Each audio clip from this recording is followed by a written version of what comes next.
Dumalo si Police Brigadier General David Peredo Jr., ang Regional Director ng Police Regional Office CAR, sa isang pagpupulong kaugnay sa Provincial Peace and Order Council sa Abra.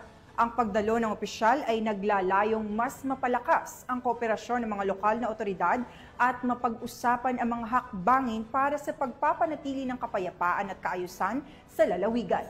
Police Master Sergeant Lenny Valerio sa balita.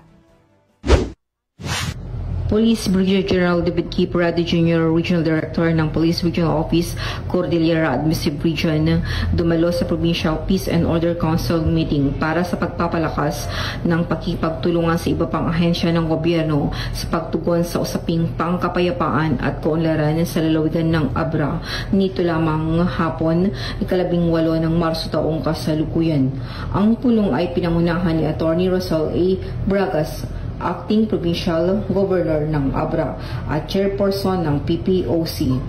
Dumalo rin ang mga miyembro ng PPOC, pati na rin si Police Colonel Delbert A. Patiig bilang Acting Provincial Director ng Abra PPO.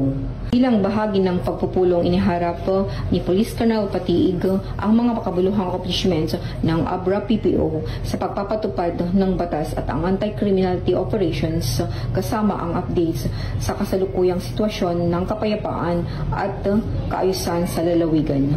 Tinugunan din ang pulong ang mga paghahanda para sa 2025 pambansa at lokal na halalan.